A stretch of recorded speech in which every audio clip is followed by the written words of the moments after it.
Ooh, we're back. Horns up, talking Texas podcast. Fisher DeSopoulos, DJ, Nikki, Snacks, Kreider. Our number 4 Texas Longhorns hosted Colorado State Rams this past week in week 1, first week ever in the SEC. Very exciting. We wanted a shutout. We got a shutout.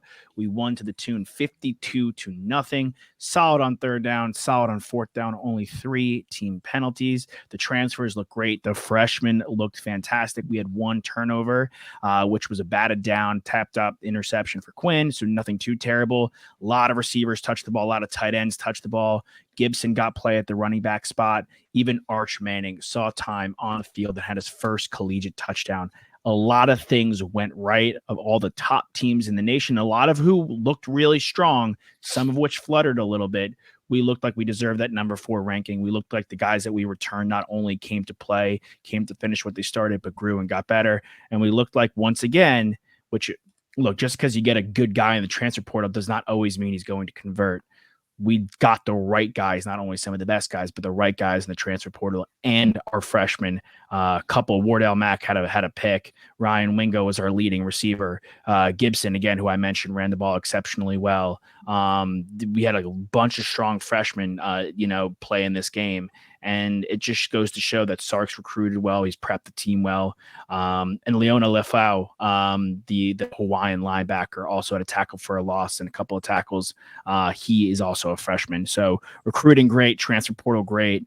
A lot of really awesome things week 1, our first week in the SEC for the Texas Longhorns. Anything specific in game? We'll start with you, Toss, that you really liked week 1 from our Horns. You just covered a lot of it, to be honest. Sorry. I was trying to just hit most the big of the stuff. No. You mentioned Gibson. He had a really solid day. He also led our team in rushing. So 2 true freshmen led the team in rushing and receiving. To me, I watched the game twice. I think the only real mistakes that popped out were Quinn and the interception, but early in the game, where the game is very much still up in the air, I don't mind him trying to push a little bit and to try something. He stepped up in the pocket. They made a good play from behind. His eyes were still upfield. I feel like if he had a second or 2 longer, he probably would have made a play there and we would have converted and been moving on. I don't like quarterbacks who don't play with any amount of risk whatsoever. And in my second rewatch, Quinn played a phenomenal game. I know a lot of people were probably watching that game, and Arch was 5 for 5 with 95 passing yards, and until he had his first completion, and obviously had 2 scores. One, that QB sneak where he got in the end zone, and the other one where he had the awesome Mahomes-esque dump off to the sideline for his first collegiate touchdown. But Quinn was, to me, everything that I wanted him to be. From a preparation standpoint, the no-look throw that I think a lot of people missed as they were watching live, that he got to Golden. I asked of him, who is going to be the go-to guy for you? I thought that Golden and Bond were available, and he kind of had goo-goo eyes for both of them. It wasn't really a Stafford Cup situation, but it was a Stafford Cup and Nakua situation, because when push came to shove, and I know that, they didn't have to do too much, and we won't really know until we're playing higher competition, which we'll get into because we're playing a pretty solid team this upcoming weekend on the road. But the connection, the chemistry, the preparation that you already alluded to, Josh, that Sark and the staff clearly had them ready to go, and the guys delivered. They executed. And the shutout was incredible. But the mistakes that I mentioned, so it was the Quinn interception, the Bolden almost muffed punt at the very end. You just don't want to see that. It wouldn't have been the biggest deal in the world. But of course, special teams, I always want them to be excellent. Great job to cover up on that ball once he did fumble it. And this isn't a mistake per se, but something that I'm keyed in on, that we were able to win 52-0, but we had no sacks. And I'd love for us to have sacks in games going forward. We did have tackles for loss, as you mentioned. I thought our pursuit was excellent. The linebacking core was phenomenal. Hill and Simmons are an awesome 1-2 punch.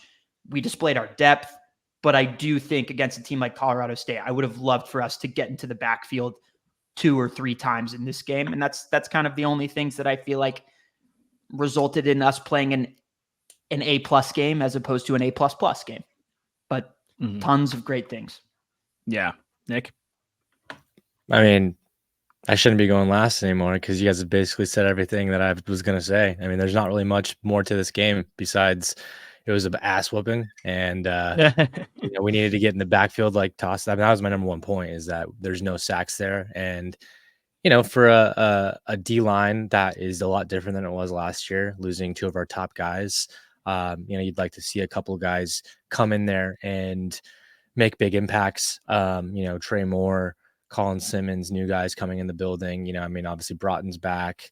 Gabenda had a huge tackle for a loss, but I'd love to see some sacks, especially next week against Michigan.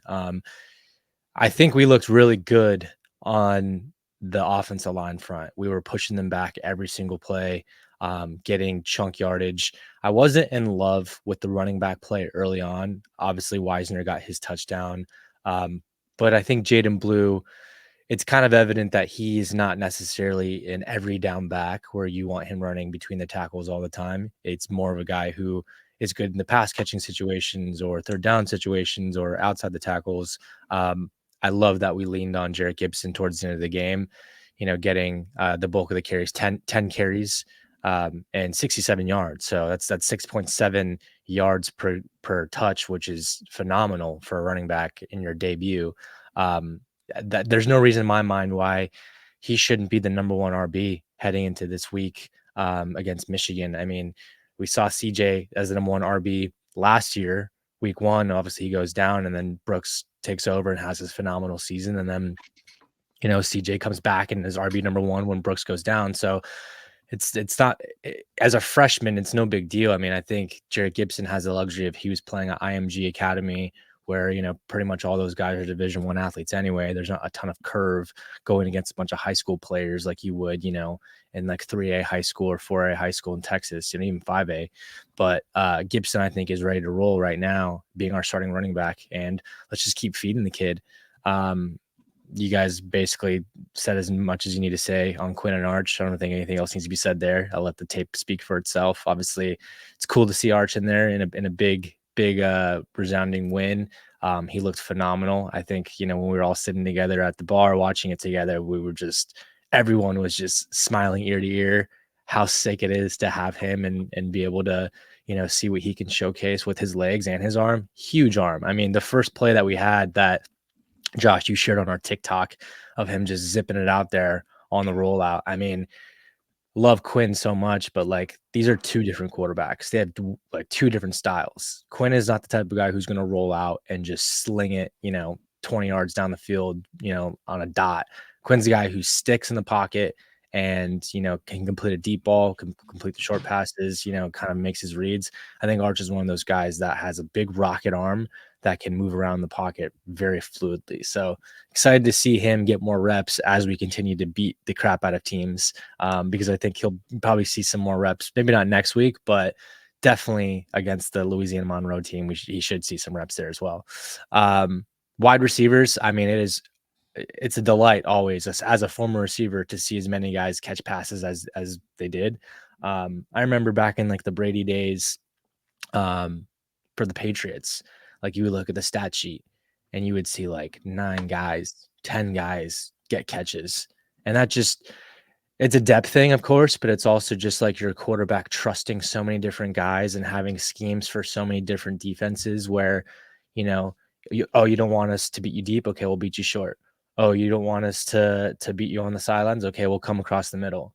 And every single guy has their own techniques and talents that showcase them. I mean, obviously Silas Bolden is great in the return game and he's a good, speedy type wide receiver.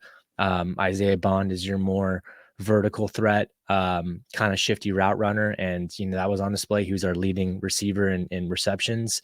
Wingo, I mean, so excited to see him. Obviously he was our huge recruit that comes in, but like the speed was on display. The route running was on display. I mean, right away, he reminded me of a big body A.D. Mitchell. I think he's a little bit bigger than him, maybe an inch taller, and I'm sure he's still got some time to grow. But I think Wingo is he might get like freshman honors when it comes down to the end of the season here, kind of like Xavier Worthy. I mean, we'll see how much playing time he actually does get. But and then my guy, the guy that I've always thought was going to be our number one this year, Matthew Golden, getting 2 big touchdowns for us. So yeah, I mean, I know this is a long rant for all 3 of us, and kind of, but like it's a lot good here, and like just all around. Yeah, we pitched a shutout. It got a little dicey at the end because, we had to make that pick in the end zone, but hey, shutout's a shutout, and we'll take it as much as possible.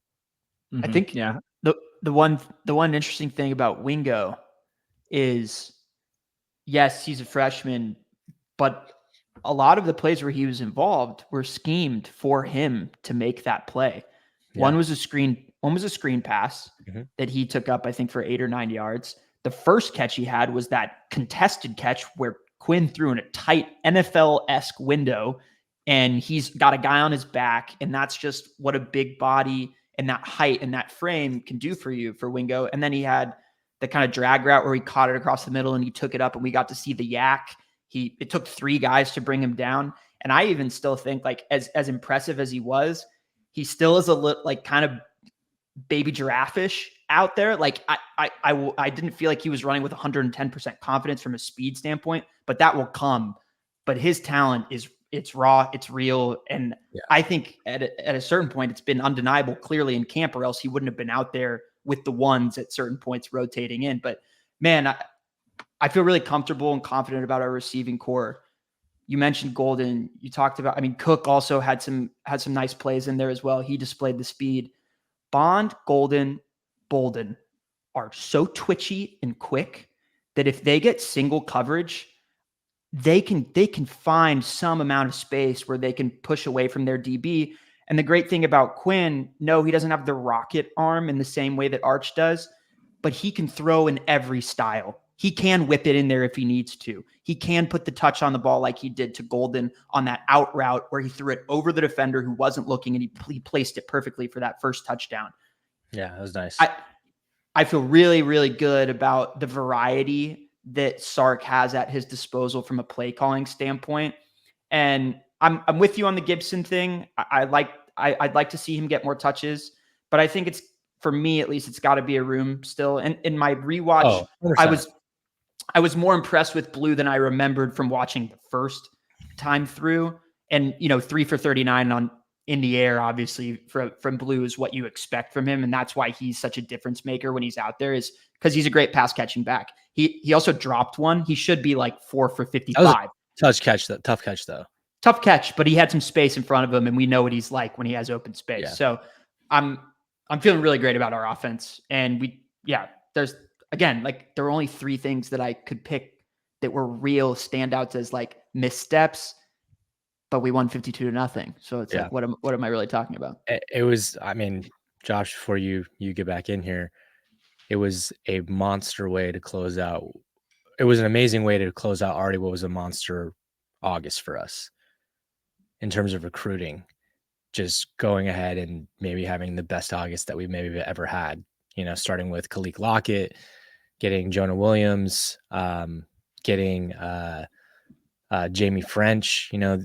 These guys are huge difference makers that are going to put us on the map. As if we weren't already on the map, but like, our offense is really here to stay for the SEC, because you're talking about how talented this receiving room is, but you just got two of the best receivers in this entire class.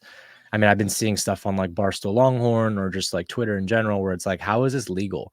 It's a picture of Arch, Ryan Wingo, Khalil Lockett, and French. Like they're all 5-star recruits, like they're all pros. Like, these guys, it might be like the Burrow, Jamar Chase, Justin Jefferson days. Like, this is a reality. And that's who we have for now. That doesn't include who we're going to get in the transfer portal. Like, there will be guys leaving who will go out and get, because at the end of the day, yes, you want to bring up your guys, you want to keep guys in the building, but also at the end of the day, like, if you can go and get a guy that's going to be more productive in the transfer portal, you have to go and get him, A, because he's proven, and B, sometimes a good offense is a good defense in recruiting.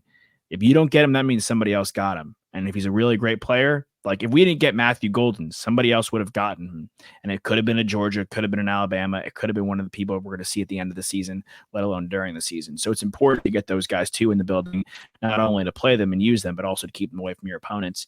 Yeah, I mean, on the receiving end, Brady comp is great. Like it's the first time in a while I felt back where a quarterback drops back and I know whatever throw he needs to make, he's going to be able to make it. And he's not dropping back and he's not going on drives. And I'm like, are we going to close? Are we going to finish? It's more like a disappointment if we don't score.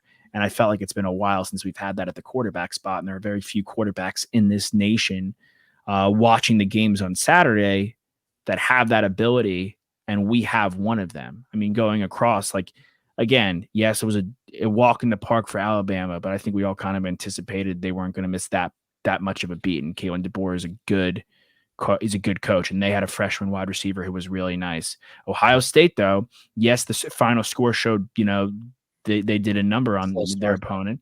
They had a slow start. Their freshman wide receiver also quite nice. No surprise. I mean, he's the number one recruit in the country, but he's pretty special. But they had a slow start. Oregon, very disappointing. Our opponent next week. We might flop with them. We might flop with them. They were. Well, the thing is like, we saw Dylan Gabriel played his best game against us, but outside of that, it's like he's not won anything. Like he's a good college quarterback. He's not a top 50 college quarterback I've ever seen. So at that point, I'm not ready. That's why I was offended at the beginning of the season, because Quinn has more potential. Our defense has more potential. We returned a lot of guys and not only added a lot of players. We were texting with Quan in our group text, and our defensive backfield, very strong, 2 turnovers. Like Barron, okay, you're the leader of the defense now. Like, and we thought like he could be a pro. I'm feeling like back in the day, like, I don't know. I wanted to talk to y'all about it because like watching these teams play, right? Like, and watching the great teams play, like the Georgia, right? The last time Georgia had, and assuming Carson Beck goes in the first round, the last time before that, I believe they had a quarterback in the first round is in 2009 with Matthew Stafford. Other than that, you look at all these great teams, who's going in the first round? It's their DBs, it's their defensive linemen, it's their offensive linemen. And now looking at our team, we have talent in those positions that can get us back to, I'm not saying they're going to be as good as Michael Huff, Aaron Ross, Michael Griffin, but like those guys are first round talents. Like Barron might be like he might be able to elevate his stock. There are guys in our defensive backfield who are so strong and played so well, pass deflections, great coverage. And like Gavin Holmes, a guy that we thought was going to be really good from Wake Forest in the transfer portal last year. Nick and I turned to each other like, wait, who is that? And it was Gavin Holmes on a couple of plays. Like guys are coming in the defensive backfield and stepping up and looking to elevate our talent just there. So it's not just our receivers, not just our quarterbacks, but these guys are also having fabulous games too. And it matters in the SEC. Like, I mean, how many times are we seeing Georgia have million defensive backfield players drafted? We LSU. See like LSU, Alabama. It's such an important position. Alabama has a corner of getting drafted in the first round every season. Top 10 picks every season. So like the thing, yeah, exactly. or 2 in the first round. Like, yeah, 2. Right? Exactly. So going on our team, yes. Well, I was looking at I was just looking at the go for it, T. I was just going to say, Benda, Collins, and Barron, in my opinion, like they didn't declare. They would have been drafted players, whether it was the 5th round, the 6th round, or the 7th round, but certainly players that deserve spots on an NFL roster. In my opinion, then they stayed. So now they can bump their stock up even more. And I think what will differentiate us ultimately because of the portal in comparison to the early 2000s Texas teams, we have depth that wasn't imaginable as you could have had it back then. That's the difference maker with us. That's why I felt, and we were talking about it with Quan, like I felt like our team is more balanced than we've ever seen it. And part of the reason is because we have so much depth. Again, no, we didn't see a sack, but we saw like Sorrell was barely out there. He's really talented, but like, he made impacts. He had some plays. I know, but point being is like, we're not relying on Trey Moore to have 12 sacks. We don't have to have that. We have so many different guys that can step up and make plays. And I love to see that Barron, who is a ball hawk, got a pick in his first game this season. Like we're in a really good spot. We have depth that we haven't had. We have the talent at the top in the positions that really matter. Like you're saying, that we have not had And that's why I think we can feel really confident. And ultimately, like what I told you before the season about the rankings, like it doesn't matter because now we've seen a game, and now guess what? I think we deserve the 3 over Oregon because I've seen both of us play. And sometimes you need that. Like they're making preseason rankings. Who cares? Let's be number 1 at the end of the season. That's what really matters. Obviously right? that matters more. But I just going into the season, I mean, looking at these teams week 1, Ohio State will be better. We've seen this song and dance by week 6 and week 7 when they get their seal. There's a lot of moving parts there. They will be better. Oregon, I imagine, will take the lump of a tough week 1. The team, and we'll get into a preview of this week. But I watched the whole Michigan game just because I'm curious, right? Like I want to see how we're going to stack up. We allowed a 100-yard rusher against Colorado State. That shouldn't be glossed over. And they didn't tear us up, but they had a guy go for over 100, and they didn't really throw the ball that much. I mean, we had more completions than they had pass attempts in total. So, like the opportunity for sacks, I imagine as the year will go on, will be more abundant when we head to the SEC. But I watched this Michigan team, and yes, they're going to be bigger, and yes, they're going to be stronger. But I was like, I don't know. The total of this game is right now 44.5 if we're betting it. So that is astronomically low for a college football game. That is like insane. That is insanely low. And I think that they really respect our defense after this week. I don't think Colorado State's a pushover team, quite frankly. Like we sailed the spread, crushed the spread. They're like a fine football, like D1. Like they put up a tough fight against Colorado last year. And I know Colorado's a 4 or 5-win team, but they have a Heisman hopeful on their team. They have a guy that was one of our Heisman picks in their squad last year, still was there last year. So I look at like our defense and I'm like, okay, the nation really respects us based off that line. Yes, Michigan's offense had a tough time. I have to imagine at home in the big house, big opponent, Donovan Edwards is going to have a bounce back game. The quarterback situation is going to figure itself out.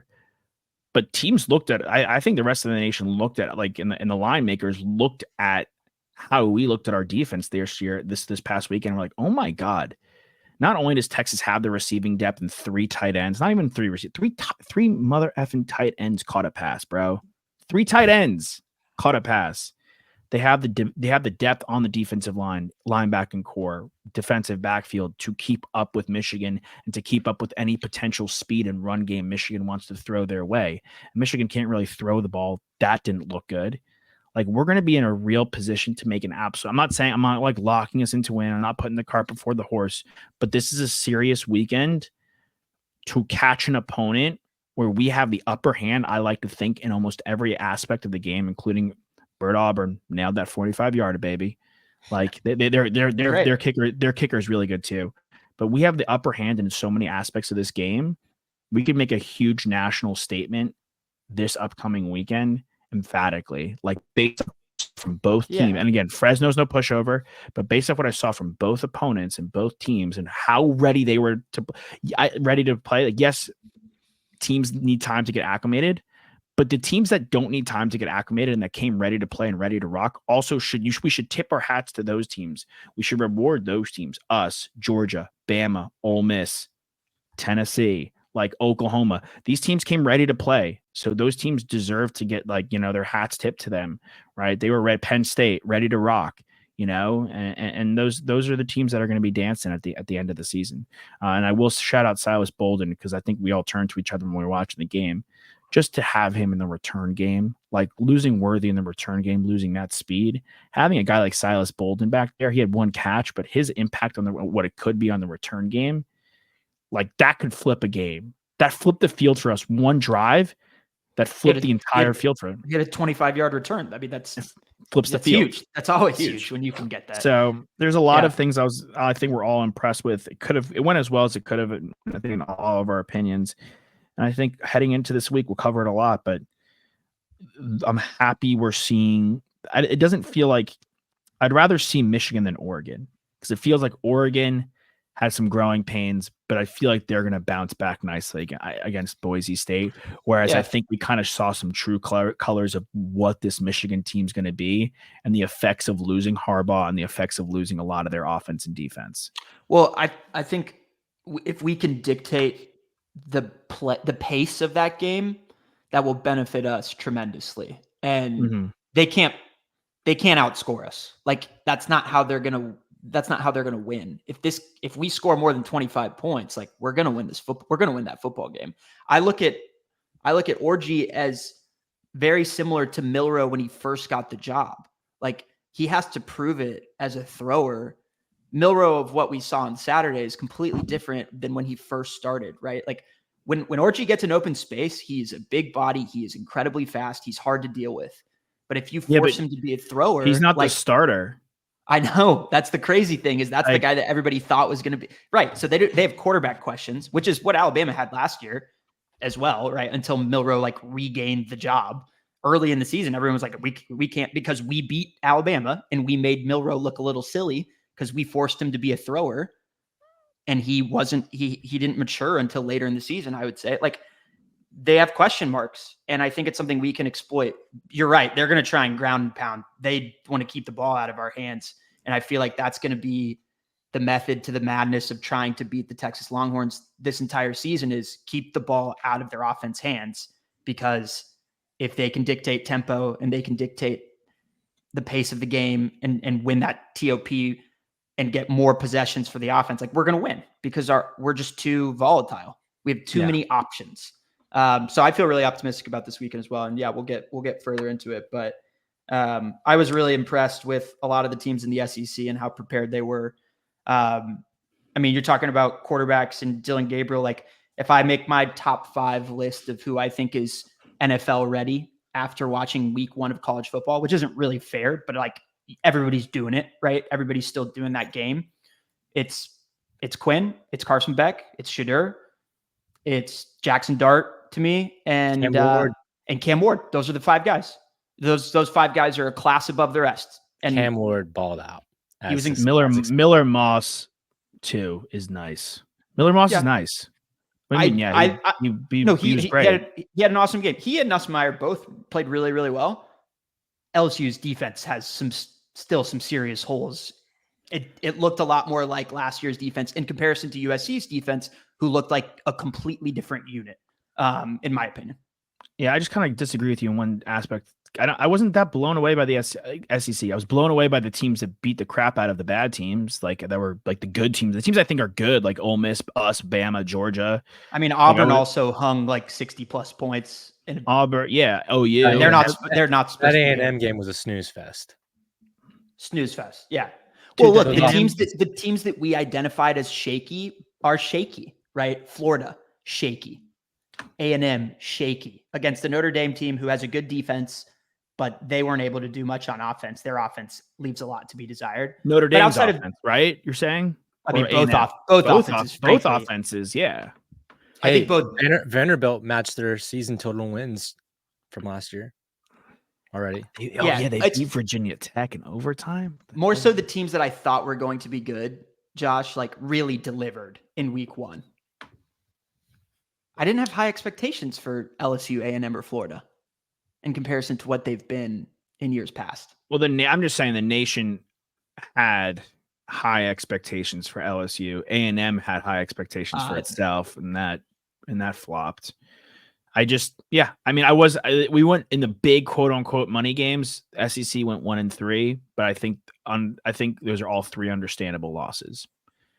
Maybe least of all was the USC loss, because I think a lot of people thought the turnover, the lack of Caleb Williams, the new defense. I think there was a lot of questions. The neutral site, fishy line, I would say, favorable line for the Trojans. You take that money line, +4 going into a neutral site game where you don't really know what to make of either of those teams. I bet on the Trojans. Oh wow, that's dark of you. It's a good bet. It's a great bet. Yeah, it's a great bet. It's a really, really good bet. Nick, anything to add? Just a big old hook 'em to the boys and girls. The other UT has a true freshman quarterback who's an absolute stud. I kind of wish we were playing them this season. Oh, the Oklahoma Nico versus Jackson Arnold is going to be nice in a couple of weeks. Nico I can sling it. Nico, I'm sling the ball. Yeah, really good. All right, boys. We'll see you later this week. Hook 'em Horns, Fisher Stopless, DJ, Nikki Snacks, Crider. We'll have Quan back this week. For those who listened on ESPN 102.7 Austin, thank you for joining us. We'll be back again this upcoming weekend. Hook 'em horns.